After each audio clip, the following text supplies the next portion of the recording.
Hello, good morning, page 5.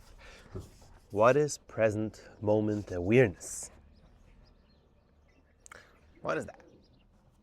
Present moment awareness is a state of being as opposed to something we do.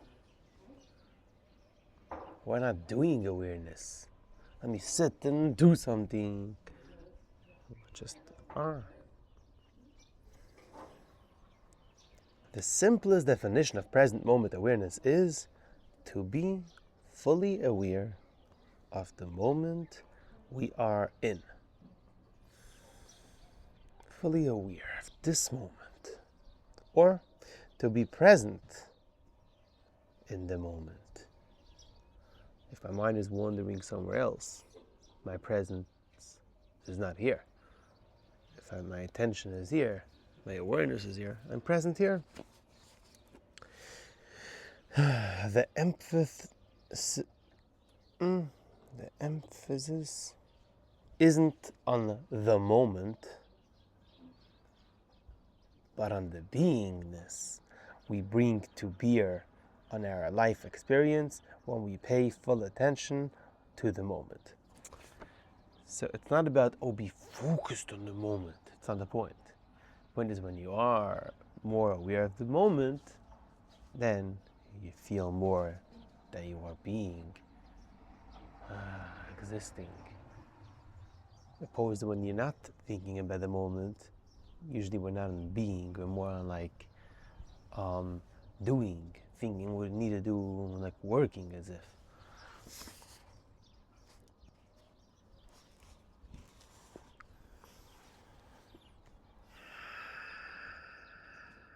So again, present moment awareness. I'll be aware of the present moment, and through being aware of the present moment, I'll invite myself more to be with the part of me which is just being.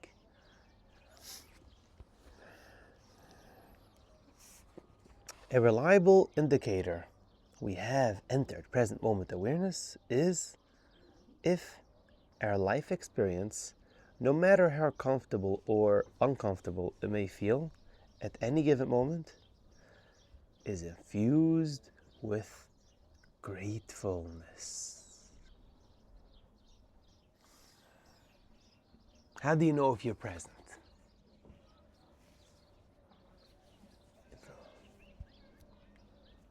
Feeling a little bit more grateful. When I speak of gratefulness, I'm not referring to the kind of gratitude that's founded on comparison, such as feeling grateful we are in a better health or have more wealth than someone else. Not this type of gratefulness. Neither is it the sort of gratitude that arises because life is unfolding how we want it to and everything is easy. No. Rather, it's gratitude that requires no reason. Gratitude for the invitation, journey, and gift of life itself.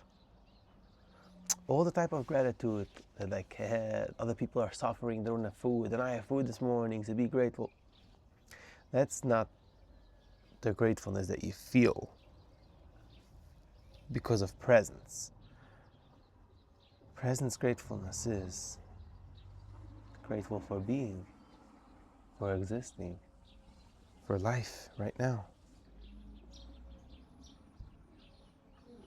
Gratefulness is the one single marker we can depend on as an indicator of how present we are in our experience. When we lack gratitude for simply being alive, it's because we have strayed from the present into an illusory mental state called time. Which is okay. Sometimes you spend years in such places. We're not feeling grateful for being alive, for being here, because we're not here. We're in time. So we don't feel life. Because we are born into a culture that exists almost entirely within a world of time, few of us are able to be continually present. This is the curse of the modern civilization. We thirst for progress, but in many cases, progress leads to the structuring of life in such a way that we are no longer required to be present when it's happening. The more automated our experience becomes, the less involved we are in the art of living.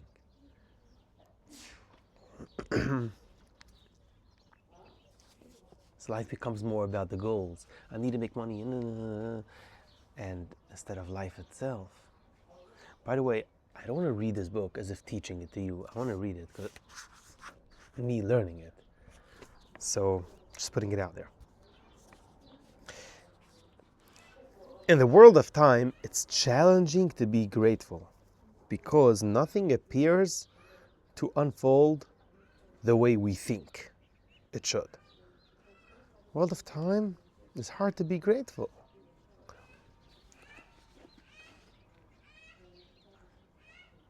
So here is explaining why when you're present you would be more grateful, and that will be a sign you're more present.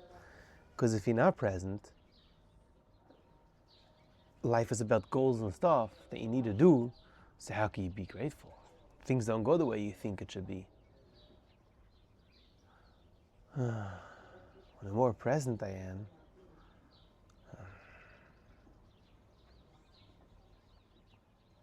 it's not about how things should be.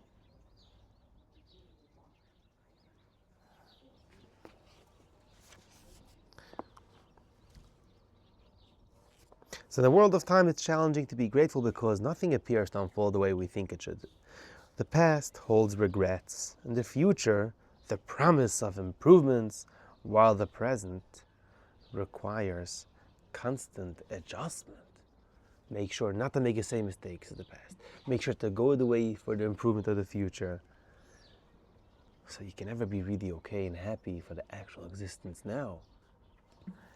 We therefore spend our waking moments reflecting on what didn't work in the past and planning those adjustments we believe are necessary to attain the peace and fulfillment we seek, because these adjustments are oriented to a better tomorrow. Because these adjustments are for a better tomorrow, we have forgotten how to have a meaningful today. Consequently, the experience we are having right now is viewed as just a means to an end. In order to have what I need in 5 years from now, I just need to live now, punkt. But this is just not the real time. When is the real time? I don't know. Because we don't have access to a different experience to which we might compare our current predicament, living like this appears normal to us. Really, this is so painful, this life, this way. But since we don't even have another experience of being so present to compare, this appears to us as life.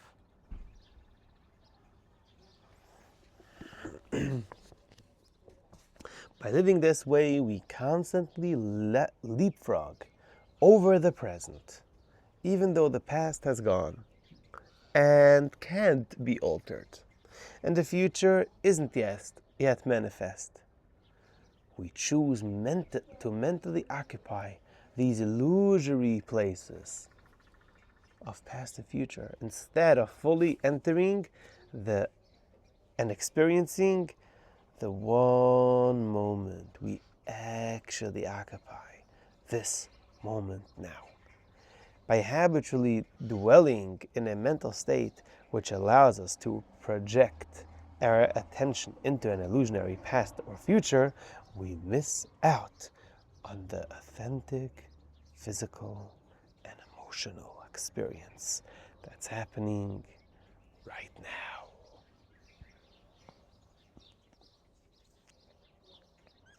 We all are but oblivious to the only moment that contains all the vibrancy of life.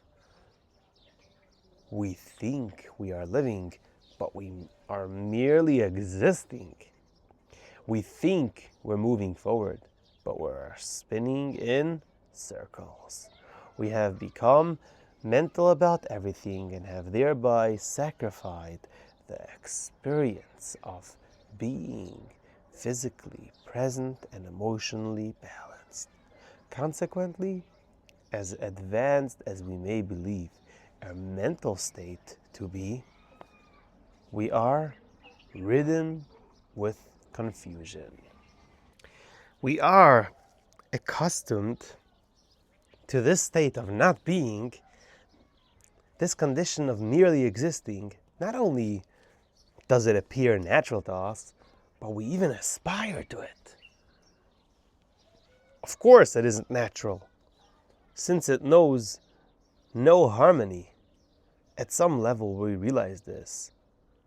In the midst of our mental leapfrogging, we sense something is amiss.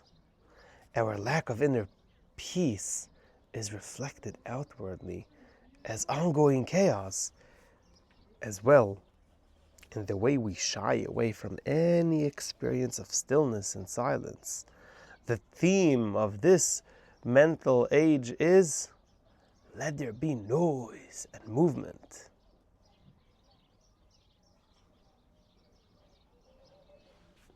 So we actually are looking up to that, we aspire to that.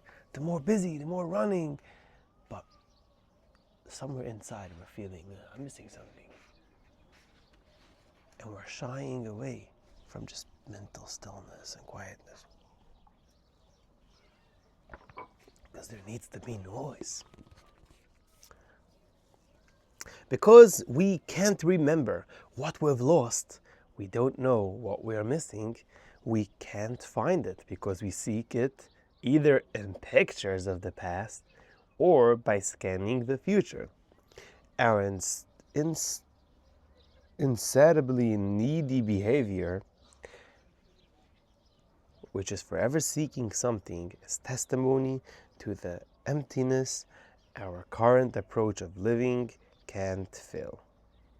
The word enough has no relevance for us.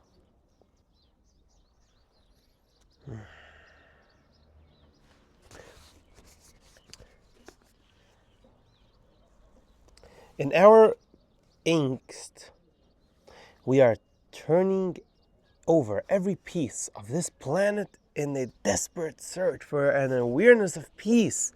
Yet nothing we do brings the awareness of peace into our state of frantic doing.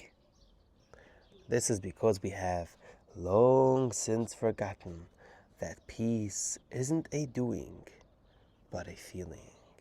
It's something that can't be enforced or mechanically installed, but that's only realized by entry in a felt manner into this moment.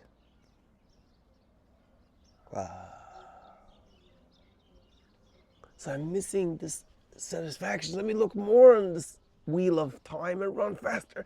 And but really the answer is not here.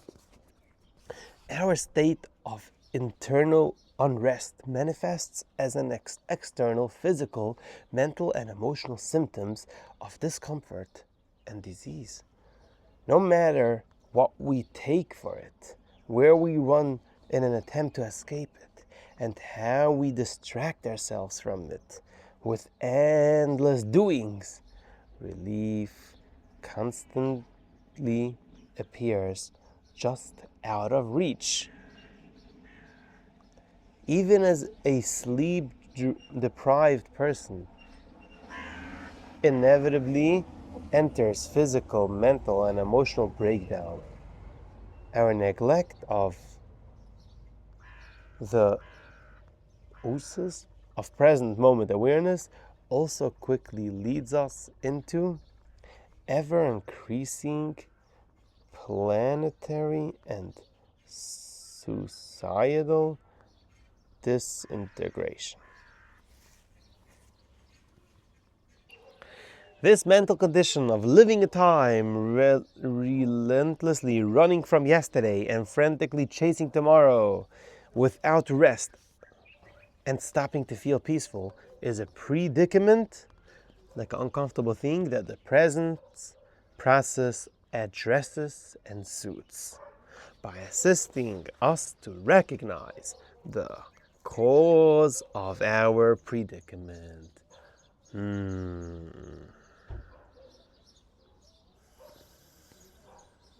It will suit it by recognizing the cause of this predicament.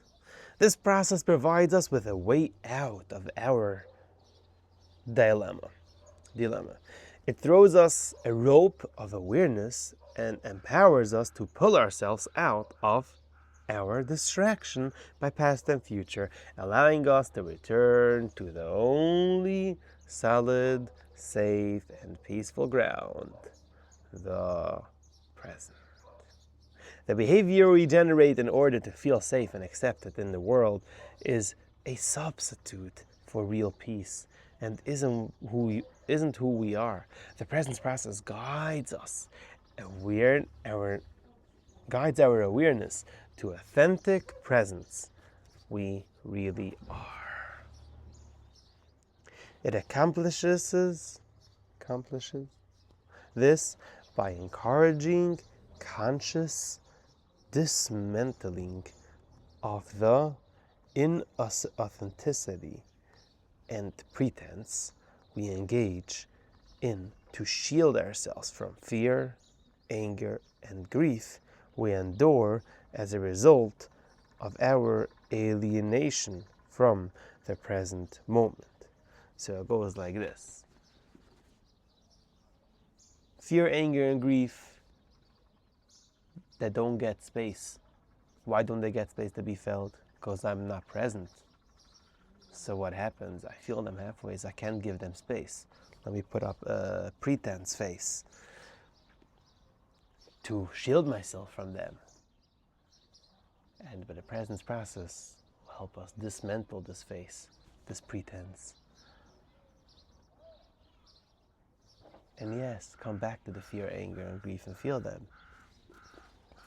And be authentic. The 10-week process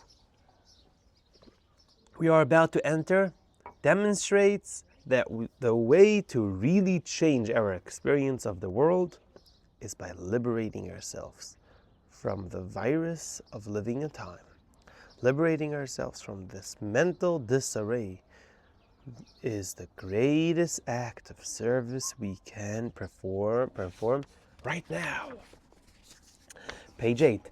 No matter what the future promises, the moment that's actual, this, here, now, has nothing to do with yesterday and what may happen tomorrow.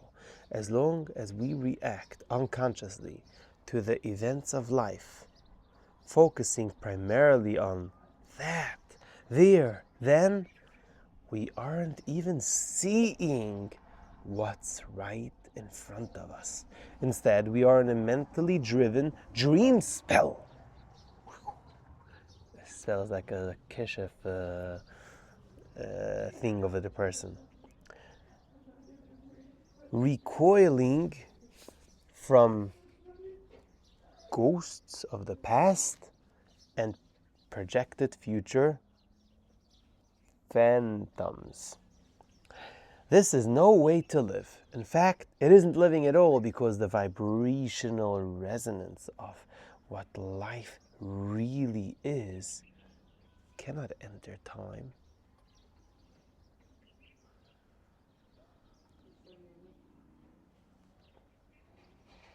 Our current time-based experience is a perceptual Our current time-based experience is a perceptual hell guarded by the bars of our unintegrated fear, anger, and grief. So, our current time-based experience is a perceptual hell guarded by the bars of our unintegrated fear, anger, and grief. It is a hell, and there's bars not letting us going out. What are the bars? Not the fear, anger, or grief. The unintegrated fear, anger, and grief. They are the bars. The second, the more integrated they are, they're not bars anymore for us. It doesn't take us anywhere. It never did, and it never will. In time, nothing authentic happens. We only think it does. The good news is that although this may be the only quality of experience we are currently aware of just time, hell, it's definitely not the only experience available.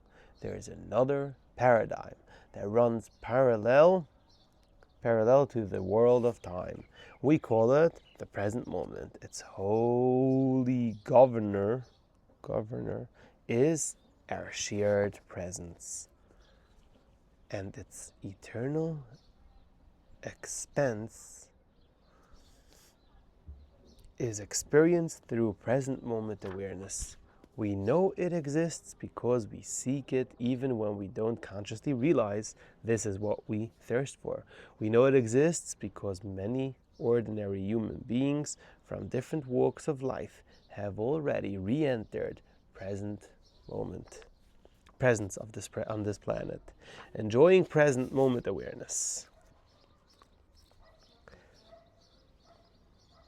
We know it exists because we're seeking from it, not even realizing that this is what we thirst for. And we know it exists because people already, from every place in the world, are in this already, re-entering. There's a growing community of shared presence on this planet, enjoying present moment awareness. This book and the process it contains is your personal invitation to join the party. Present moment awareness is accessible wherever we are. We don't have to go anywhere or embark on any outer doing in order to activate it. But we can consciously enter it as long as we unconsciously cling to integrated past trauma and fearful future projections. A joyful, healthy, and abundant life is pouring itself upon us all right now. However, when we live in time, the vessel we really are is upended. In this upside down state, we mistakenly spend our experience trying to get something instead of simply receiving that which is already and eternally given. Some of the last two lines of page 8. Thank you.